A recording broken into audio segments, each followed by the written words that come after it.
দর্শক, এই মুহূর্তের সবচেয়ে বড় খবর রয়েছি সরাসরি কলকাতা হাইকোর্ট পাড়াতে বিচারপতি অমৃতা সিনহার এজলাস কক্ষের একদম বাইরে। অভিষেকের 7 কোটি টাকার সম্পত্তি বাজেয়াপ্ত করল কেন্দ্রীয় তদন্তকারী সংস্থা এনফোর্সমেন্ট ডিরেক্টরেট অর্থাৎ ইডি। যুগান্তকারী নির্দেশ দিয়েছেন আজকে বিচারপতি অমৃতা সিনহা। এবার জালে পড়ল আসল মাথা, আর যা নিয়ে এই মুহূর্তে তোলপাড় পুরো বাংলা। ঘুম উড়েছে ভাইপো অভিষেক ব্যানার্জির এবং মাথায় হাত পিসি মমতা ব্যানার্জির। হ্যাঁ দর্শক, এই মুহূর্তের সবচেয়ে বড় খবর এবং পরবর্তী গুরুত্বপূর্ণ খবরগুলো সবার প্রথম পাওয়ার জন্য অবশ্যই চ্যানেলটিকে সাবস্ক্রাইব করে রাখুন এবং যুক্ত থাকুন আমাদের সাথে। দর্শক, প্রাথমিক নিয়োগ দুর্নীতি মামলায় ইডি আধিকারিকদের একাংশের ভূমিকা নিয়ে এবার সরাসরি অসন্তোষ প্রকাশ করেছেন কলকাতা হাইকোর্টের স্বনামধন্য বিচারপতি অমৃতা সিনহা। তিনি মন্তব্য করেছেন, আমি জানতে পেরেছি ইডির কয়েকজন অফিসারের কাজে অনীহা রয়েছে। ইডির আইনজীবীর উদ্দেশ্যে তিনি বলেন, তাদের সতর্ক হতে বলুন, ভুলে যাবেন না আদালতের নজরদারিতে তদন্ত চলছে। এ কথা যে তিনি এমনি এমনি বলছেন না সেটাও বুঝিয়ে দিয়েছেন বিচারপতি অমৃতা সিনহা। আজকে ভরা এজলাসে তিনি বললেন, সুনির্দিষ্ট তথ্যের ভিত্তিতে বলছি। এরপরই বিচারপতি ইডি অফিসারের কাছে জানতে চান সবাইকে জিজ্ঞাসাবাদ করা হয়েছে কিনা, যদি না করা হয় তবে কেন করা হয়নি। এই প্রশ্ন করেছেন বিচারপতি অমৃতা সিনহা।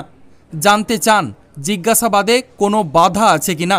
আজকে আদালতে জানানো হয়েছে এখনও পর্যন্ত ইডি 148 কোটি টাকার সম্পত্তি এবং সিবিআই 13 কোটি টাকার সম্পত্তি বাজেয়াপ্ত করেছে।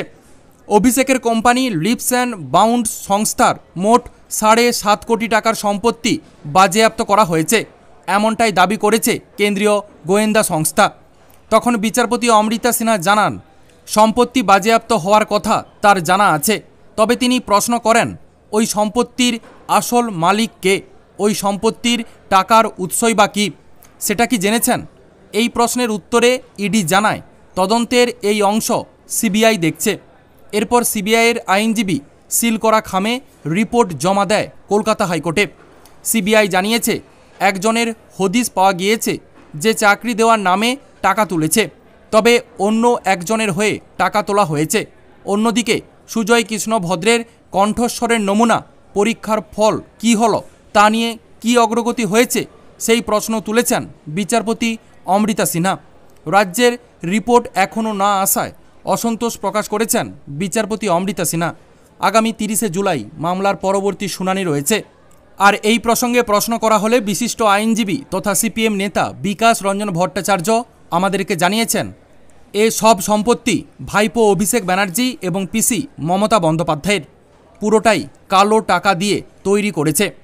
অতি সত্বর ভাইপো এবং পিসিকে তিহার জেলে নিয়ে যাওয়া উচিত, এমনই মন্তব্য করেছেন আইনজীবী বিকাশ রঞ্জন ভট্টাচার্য।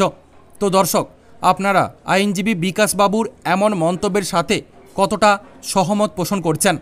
সত্যি কি পিসি এবং ভাইপোকে তিহার জেলে পাঠানো উচিত? এই ব্যাপারে আপনাদের কি মতামত রয়েছে অবশ্যই কমেন্ট সেকশানে কমেন্ট বক্সে জানাবেন। আপাতত এতটাই। পরবর্তী গুরুত্বপূর্ণ খবরগুলো সবার প্রথম পাওয়ার জন্য অবশ্যই চ্যানেলটিকে সাবস্ক্রাইব করে রাখুন এবং যুক্ত থাকুন আমাদের সাথে।